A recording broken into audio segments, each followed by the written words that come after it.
My name is Dr. Everlina Holmes. I am 85 years old, and today's date is March the 30th, 2019. I am located in Chattanooga, Tennessee, and I have a wonderful person that will be interviewing me or talking with me from the community, Fred Flack. Thank you, Evelina. My name is Frederick Flack. I'm 50 years old. On Saturday, March 30th, I'm located in Chattanooga as well. And I'm a fellow community activist with Dr. Evelina. Dr. Holmes, I know you reached the age of 85 last month. Can you share what your life was like growing up? Yes, I was born in 1934 in Eufaula, Alabama, to parents that were college graduates from Tuskegee Institute, Alabama. And my mother was a actually, she was a principal in an elementary school. And my father was the building contractor. And so he actually moved there to build the governor's house of Alabama at that time. And it was a very interesting experience. However, when it was time for us to start to school, we moved back to Tuskegee Institute, Alabama. But my childhood experiences in Eufaula were quite interesting because I went back at a later age, and we lived in a two-room house actually, with a tin roof, and we had the kitchen and then the bedroom, and we all slept in one bedroom. We had a fireplace, and we had to walk to school. When I came back, I was in the second grade, I believe, and we had to walk to school. And the buses, of course, it was during segregation time, and the buses would pass with the whites on the bus, and they would wave at us, and we had to walk like 5 miles, and we had to get there in time to actually start the wooden stove for the other kids to come in. It was a two-room schoolhouse. But moving forward in Tuskegee, my father taught at Tuskegee Institute, and at that time it was called Tuskegee Institute. Now it's called Tuskegee University. And my mother was a first grade teacher. So we stayed there, and I graduated from elementary school. And we moved to Knoxville, Tennessee. And my father was part of the Manhattan Project. That was where they were building the atom bomb at Oak Ridge, Tennessee. So he and his brothers fulfilled their military obligations by building Oak Ridge, Tennessee. We didn't know what was happening out there. We never knew. It was always secretive. We lived in Knoxville, Tennessee. So that was my first exposure to Tennessee. And we went back to Tuskegee. I graduated from high school, and I went to Kentucky State, a historically black college, to get my baccalaureate. And then from there, I went to Houston, Texas to get my master's, and I completed my doctorate at Virginia Tech. I love hearing that story. And of course, I got married along the way and had 3 children and divorced, yes. Now, I'm kind of ad-libbing here a little bit, but I'm listening to you, and I don't know that I heard you tell me how many family members lived in that small house that you spoke of. It was my sister and myself, along with my mother and father. So it was So the it's four 4 of of you. us. We all stayed in the same room. And you went from that all the way up to attaining your doctorate Well, yes. in present day. Well, I came from a family that had, both of my parents were educated, college educated. But that was close to where they worked and where we lived. So that was great. compared to a lot of other people at that time. Yeah. They had a mobile store that would come out to bring our food. That's how we shopped for groceries. Wow. And it was quite a unique way of life. It sounds like it. Is there a person you consider to be a role model or influencer of who you are today? Harriet Tubman. Harriet Tubman. Yes. She she freed so many people, so Yes, she many did. African Americans, so many slaves. And when I lived in Pennsylvania, I actually went to one of the houses that were part of the Underground Railroad. And it was next to a church. And went up in the attic, and they showed us the doors and how they hid the slaves at that time. And so she was one of my heroes. She risked her life to save so many other people. She was dedicated to the cause. Now, how did you hear about her as a child? Well, Tuskegee Institute is a historically black college. Okay. Yes. And at that time, we had teachers who would tell us about our history. So those of us during the civil rights age and that time, we knew our history, which is unfortunate today. A lot of the African Americans do not know their history. No. It's no, taken I out of the understand, curriculum yeah. in the schools. Wow. So here, tell me more about why. I mean, she assisted so many African Americans in their pathway to freedom. But what about her technique? What about her style? What about her Well, footsteps inspired you? because she was dedicated to the cause, like I am. I'm really dedicated to my mission in life. And she risked her life to save a lot of other lives. And that was important to her. And maybe she felt that was her purpose. I feel we all have a purpose, a God-given purpose on earth. And I am so fortunate that I learned my purpose, or found my purpose early in life. And it also became my passion, and that was serving others. Very inspirational. Now tell me something about your professional life. Who's the professional Everlina Holmes, and what does she do? Well, I started out as an educator, secondary. And of course, I went to school the first day and I said, this is not for me. I prefer college. And so I decided, I was working at the VA hospital at that time. And there was a person in the medical record department. And she would visit. At the time, I was the secretary to the chief of ophthalmology, otolaryngology. At that time, those professions were merged. But she would always come down to our office and talk. And I asked her, what did she do? And so she started talking about medical records. And it was interesting to me because it was a variety of things that she did. And after she left, there was a vacancy. And so my boss died, and I decided I would transfer into medical records. I really like medical records. I mean, with a passion, I liked it. Wow. And so the head of that department told me about where she went to school, and she suggested that I go to that same school, which was the U.S. Public Health Service School for Medical Record Librarians, as it was called at that time. It's changed its name many times.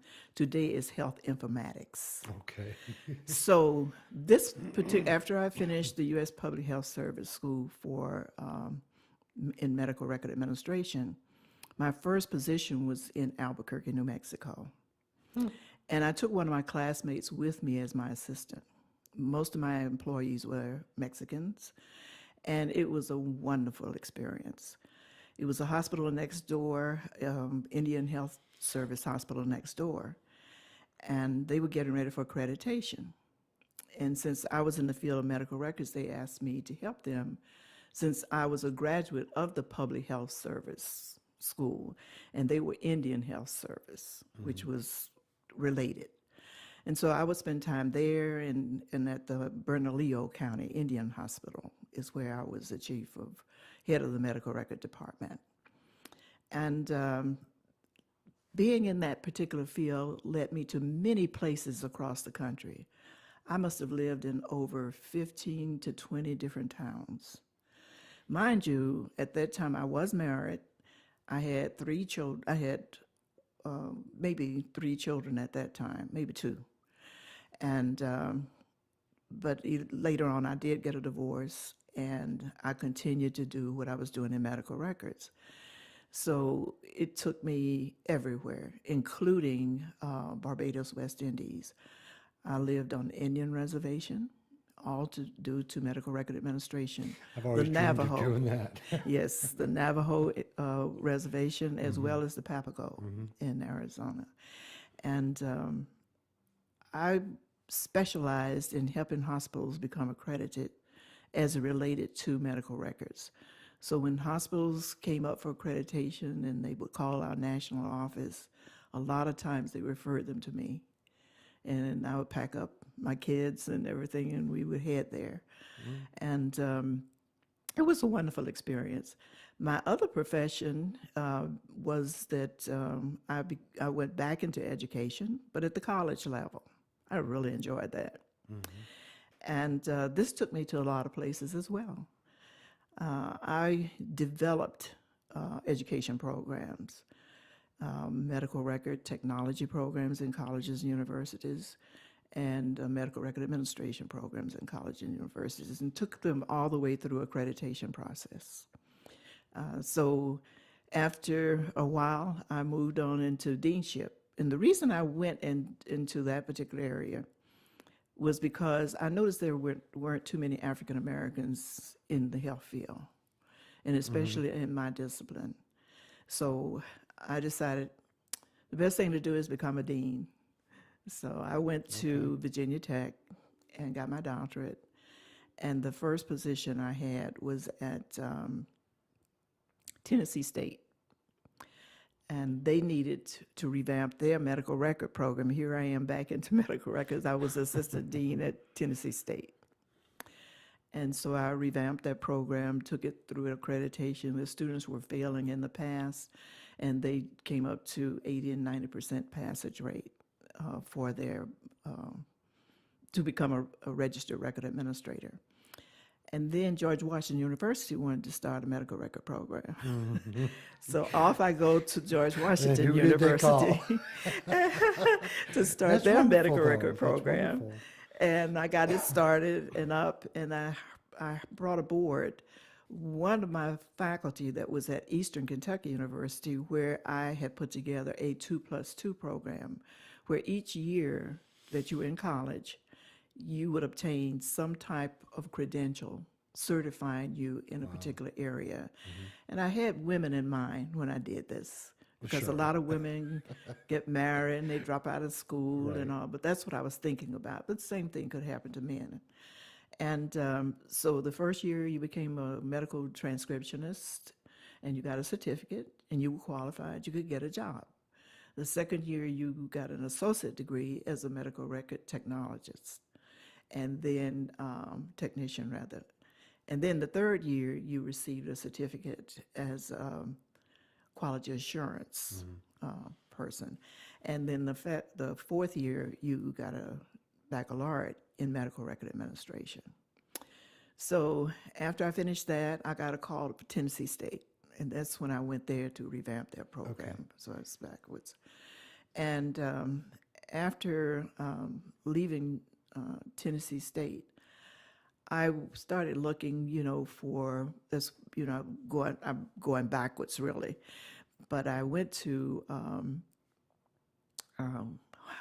Hunter College was the first place I went to after getting my doctorate. And they wanted a dean. And because of my history or my experience in community work, they wanted a person who could get their faculty out of their offices to do community service because we were health professionals. And there's a lot you can do in the neighborhood and in the community as a health professional. So I spent 9.5 years at Hunter in the baccalaureate program. I mean, in the, they had, all the programs were baccalaureate in the School of Health Sciences. I was a dean there. And I left there and went to East Stroudsburg University as the dean of health professional human performance. And I retired as dean in California at the Charles R. Drew University of Medicine and Science. Wow, quite a journey just in education. And that doesn't even mention the community activism. I want to tie this into the idea of culture, if we can. Hearing you talk about your history in education and employment and how it took you on many travels to many different places. Do you think the exposure to the rest of the world and your expansion of that level of culture played a role in your motivation as a civic engager? As I mentioned earlier, I have always had a desire to help other people. And I can relate to people based on how I lived growing up. And it was just a need to help others have a better life experience. It was a desire. And I felt, again, as I mentioned earlier, that we all have a purpose on this earth. I feel that I tapped into mine early in life, and it also became a passion of mine. So I've been civically engaged for years, both community and in voting, because I'm a part of the civil rights movement and voting rights and voter suppression. And all of that is part of my history. Now, what was your... I have two questions I want to ask in this direction. What was your first civic outreach, if it was not what you already mentioned in regard to the employment that you did and wanting to engage the community with the health issues, but on more of the civic awareness, I guess what would have been your first memorable experience? Right.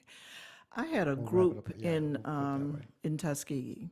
I always like to start with the youth, Okay. because I think if you start with the youth, when they grow up, they will give back to their neighborhood, and they would volunteer. So I had a group, came out of TICEP, really, Tuskegee Institute. I forget what it stands for, community experience or something like that, education. And every summer, we used to have a group of young people we would take to the church, and that was back in the time when we would say, I'm Black and I'm proud, and teach them to be proud of themselves, that they could achieve, they could rise to their highest goals and aspirations in life. Right about what year would this have been? That was probably around 1960, around that time. Okay. And I had a pickup truck, and I'd put them on the truck, and we would distribute flyers on how you could get your lights turned on and how you could get your streets paved and how you get sidewalks and names on your streets, because they didn't have street signs in a lot of places. And so all of these were young people, and they would canvass the neighborhood and knock on doors and that type of thing. And they were pleased. We'd come back to the church and have lunch, and then we'd go out again in a different neighborhood. And I would also have college students. We would go and get on one of these large vans that they used to carry basketball players and all. And we'd go out into the rural areas and sit around the potbelly stove, and we would tutor the kids out there. And one time I took some students from Tennessee State to Oak Ridge, Tennessee. We're having something there. And this scientist came out and he said, the reason I became a scientist is because I participated in a program called TICEP. And tears just started running down my face. I'll bet. And bet. Had that reflected he went on back to to you. talk about, he was from Huntsboro, Alabama, and how he participated in this TICEP program. And that's where he really got interested in science and went on. And he was one of the scientists at Oak Ridge, Tennessee. That's incredible.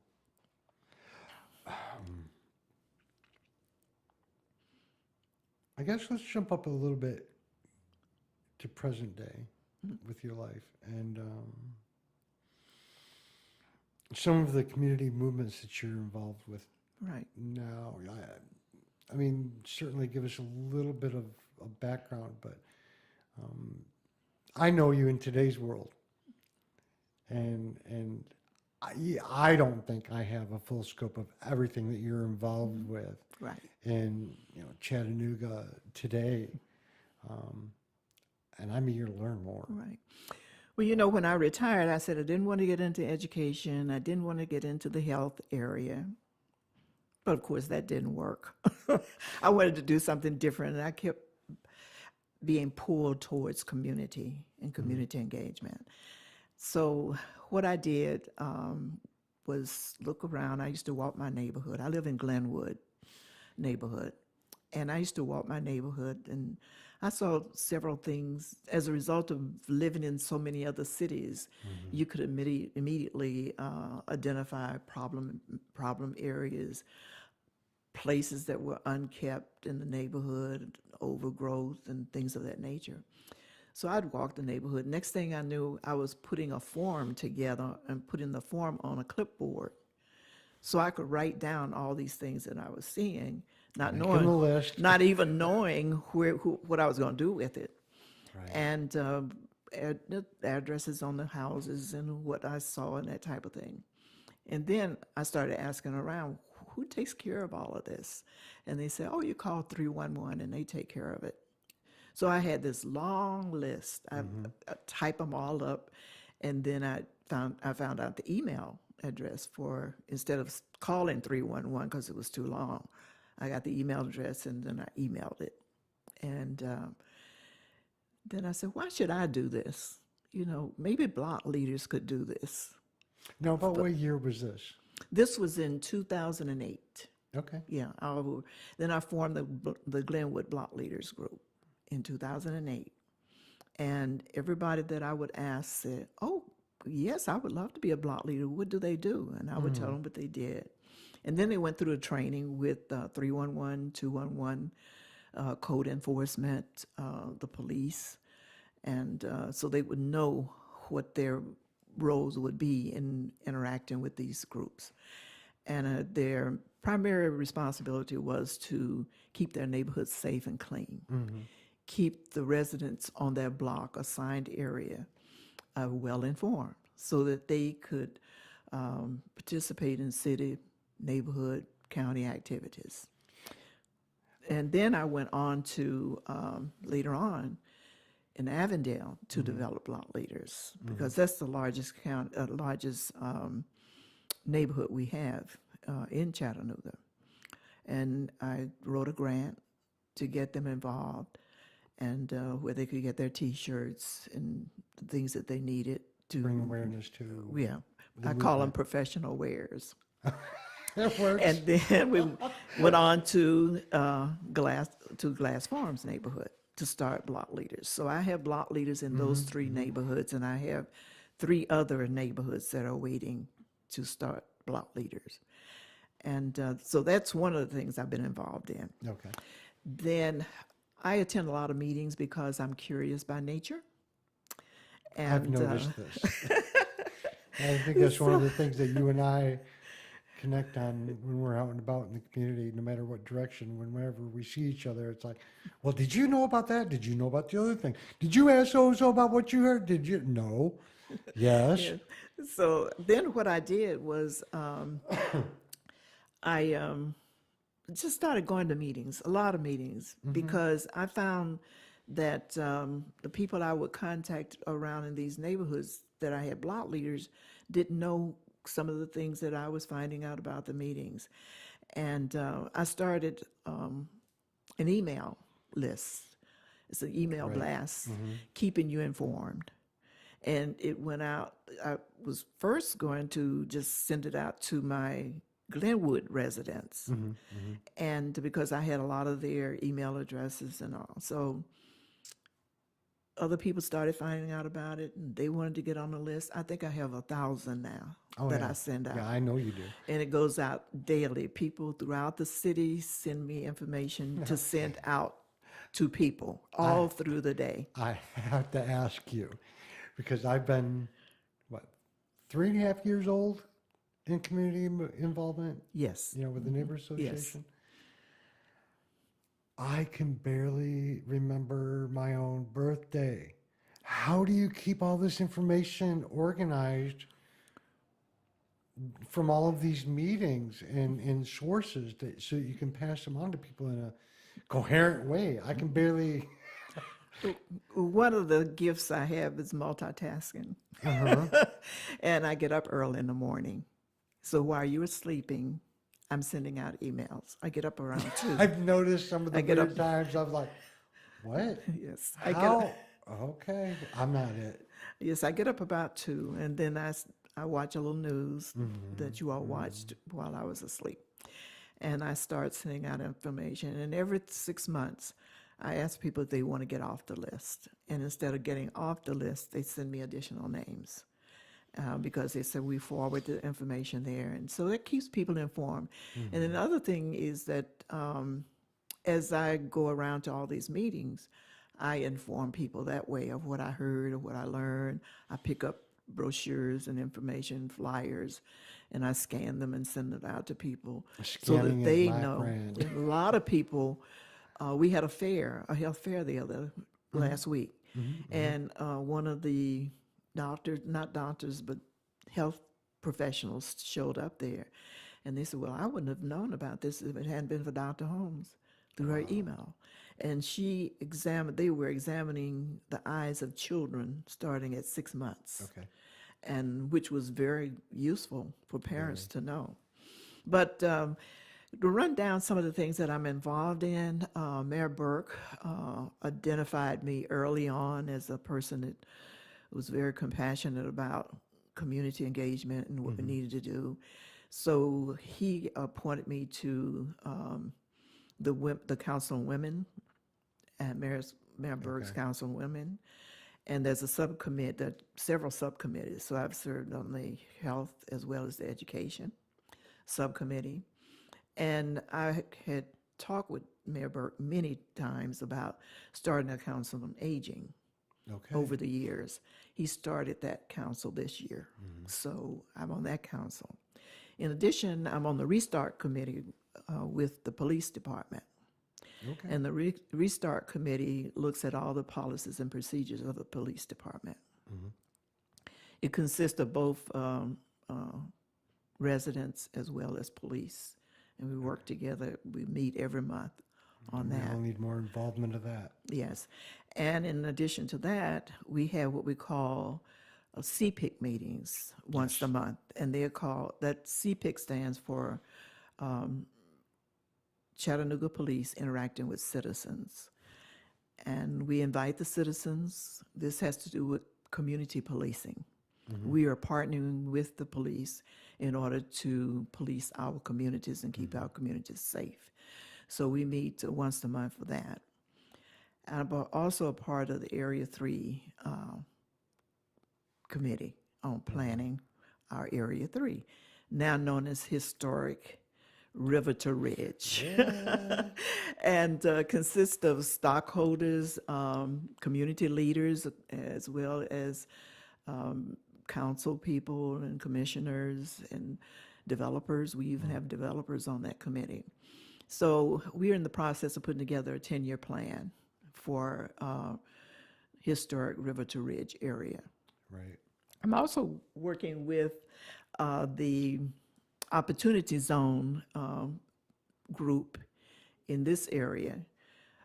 trying to get community input, hearing the voices of the people and what they want to do with the opportunity they now have with funding and developers coming into the region, into this area.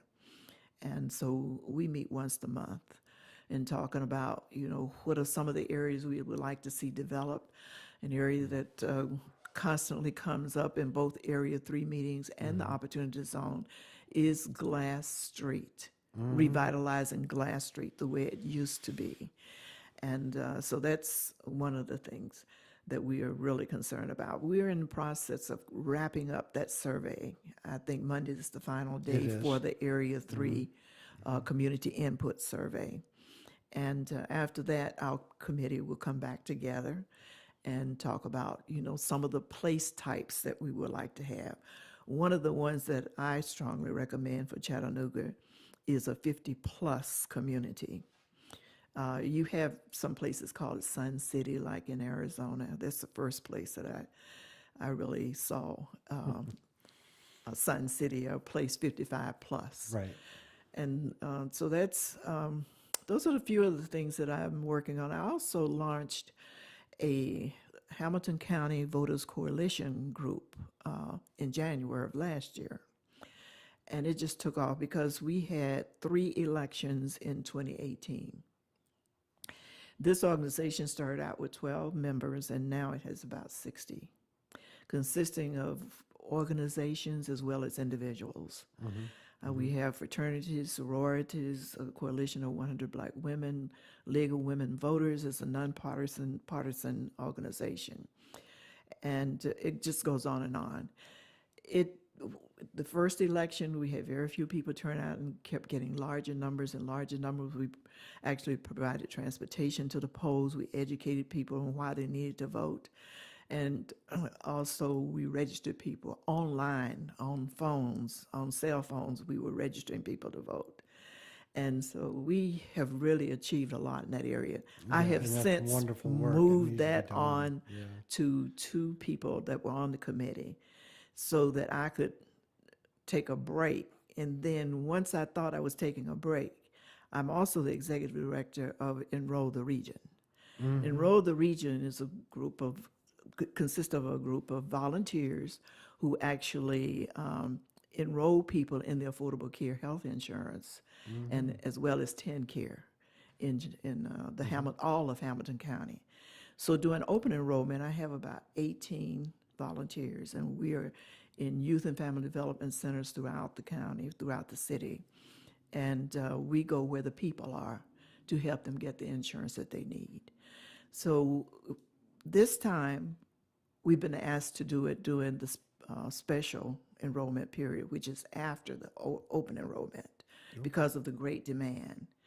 And Which so is we wonderful. are located at the health department. And so we are helping people to get enrolled there. You facilitate so much. And I make all the appointments throughout Hamilton County. That's something to live up to. It truly is. Yeah. I enjoy it. I get up early. Yeah, I can't. I think we're going to be wrapping this up here in a moment. But before we do,